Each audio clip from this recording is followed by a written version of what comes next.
Correction, the Gainesville Ripper was Daniel Rolling, not Pruitt. His last name was Rolling. He actually, one night when attempting one of his sexual assaults, killed a football player that was the boyfriend of this young lady. He killed them both, unfortunately. But even then, it was another one of these blitz attacks. But he had the physical strength to fight off this very fit football player, regardless. So these guys don't have much of a stomach for stand-up fights. They tend to use ruses. They tend to use vulnerability. This is why so many prostitutes end up killed by serial killers. Gary Ridgway, the Green River Killer, is a perfect example of this kind of thing. Another good example would be Sam Berkowitz, son of Sam, who would wait till couples were parked in their car and he would walk up and shoot them with that famous Bulldog 44. Made the gun very infamous because of the son of Sam. Or you had individuals like the Zodiac Killer, who would he would do something similar. He would wait for people to park and he would come up on them, and then he would attack them. He would usually kill the man outright, and then he would rape or sexually assault the woman, and then he would kill her. He used a variety of methods, though. Sometimes he used a gun, other times he used a knife. A very sadistic guy. So there's another aspect to this that I sort of wonder about. In biological terms, in primatology, what we understand to be the alpha male is, believe it or not the biggest and strongest and most vicious, actually. The best alpha males, the alpha males that have ruled the longest in the groups that we have studied, including Titus, the silverback mountain gorilla that took over the troop that Jesus Christ, I can't believe I just forgot her name. Diane Fossey, who was murdered up there in the Virunga mountains, studying mountain gorillas. The group she studied. Titus took this group over. Titus did so in a completely bloodless coup that had no combat involved. It was just that Titus was the most calm. He was the most assertive. He protected the other members of the group. The females loved him. They just adored Titus.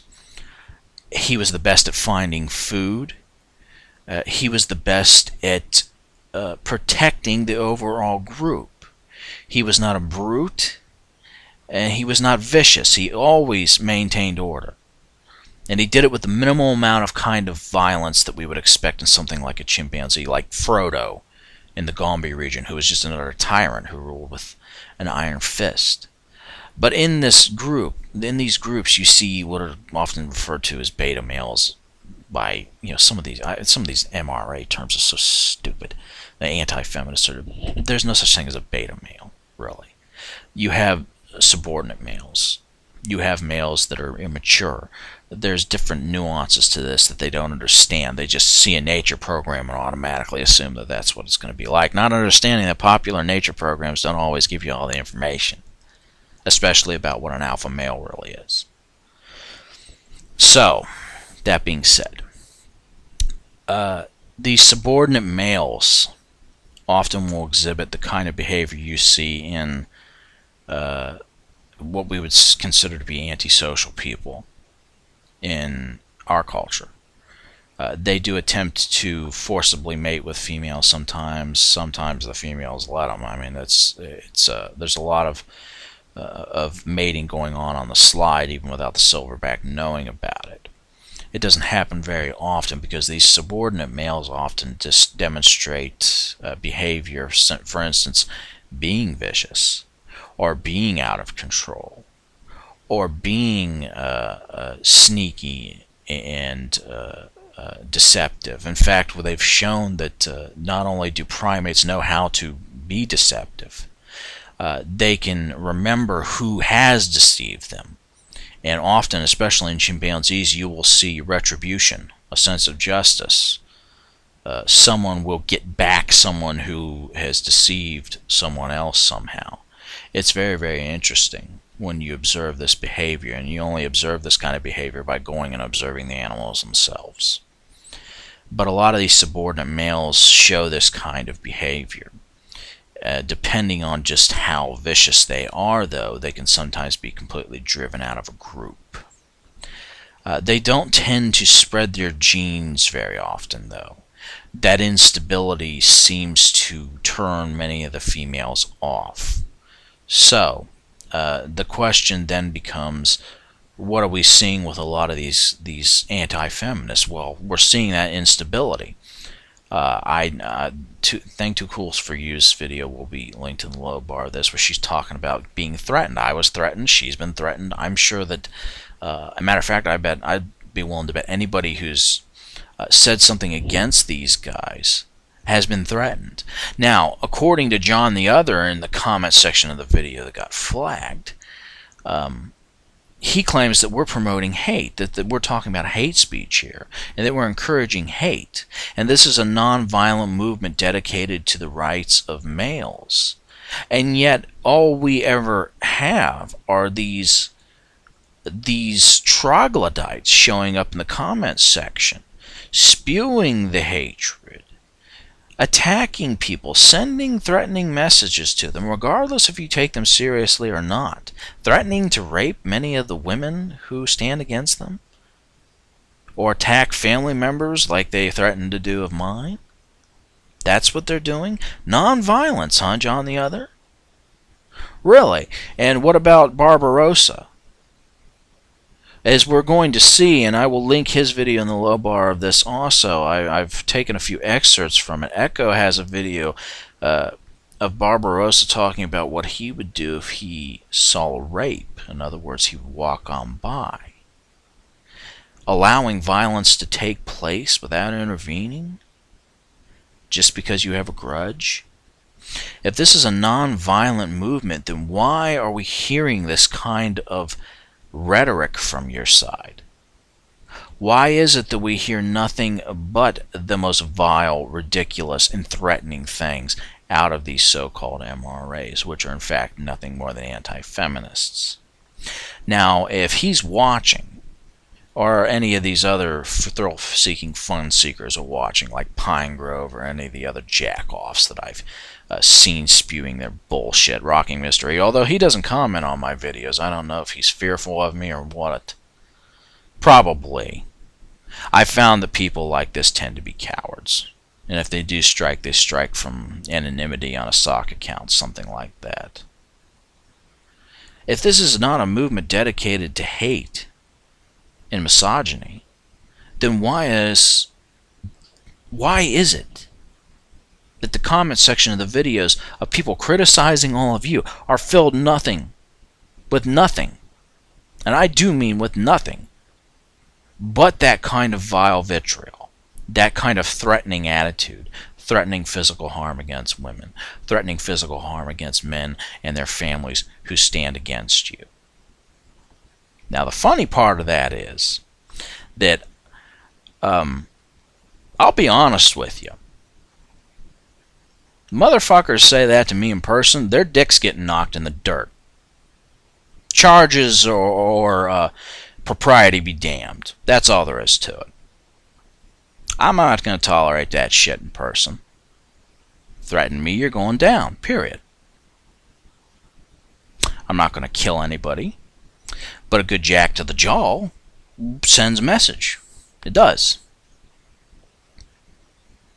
Now, I'm sure that somebody will try to flag this as hate speech, saying that you're threatening people. Well, I've got plenty of messages threatening me. Or I have some idiot claiming that, well, you need to, it's not that your message is bad, as they don't like you. Fuck it if they don't like me. I don't give a shit if they don't like me. They can go straight to hell if they don't like me. I do not care if they personally like me. It's irrelevant.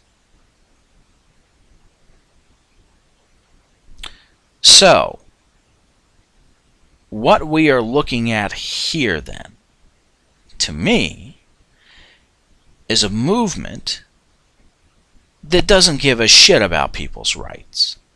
It is thinly veiled hatred of women. Feminism is the most convenient target that they have to vent their rage.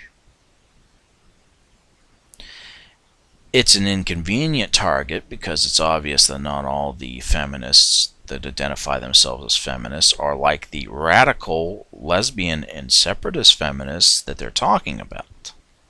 And to top it all off, there seems to be a misinterpretation about how much power these individuals really have. They don't have that much, trust me.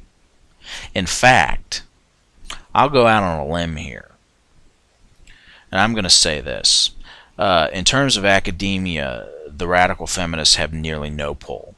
In order to get pull, they have to leave mainstream academia and go someplace like Wheelock College, like Gail Dines did, because they won't be taken seriously in academia otherwise. And there she doesn't have to produce the same kind of thing as she would have to do at, for instance, a traditional four-year university. There she's going to have to do a little bit more work. Two, even in places like Sweden where they had gains for a while, their power has been severely curtailed by their own stupidity. People get sick of them. They're radicals. They're always going to overreach. A lot of the times the best kind of method to get rid of these idiots is to just let them hang themselves. They overstep. They don't have any concept of moderation. It's the same with these anti-feminists. It's an all-or-nothing proposition. There's no stopping for a moment and saying, taking a breath and saying, wait a minute, what are we doing here? That's not a part of the vocabulary here. And it's kind of bullshit. Regardless, that's what we're dealing with. That's what we're dealing with all the time. So if this is not a group dedicated to hate, then you guys have got to change your rhetoric. More importantly, the ones who claim to be for men's rights, you've got to distance yourself from these fucking nippleheads, okay? You can't be taken seriously as a group when you've got these shysters running around doing this bullshit. So if you want to be taken seriously, if you want us to be seen as separate from these group of miscreants and wannabes and sad sacks of shit, then you have got to separate yourself from them. Separate it from the rhetoric, separate it from the hate, separate it from the nonsense, and start talking about the real issues. You cannot be allowed, or rather you should not allow, your ideas, if indeed worthy, to be put forward into the realm of discourse. You can't allow those ideas to be hijacked by ideologues like this. And so far I have seen no one in this group that has convinced me that they are not simply veiling everything that they've said as hate speech. Now, regardless of whether it is hate speech, I'm not going to go around flagging it. Just like most of the people I know aren't going to go around flagging it.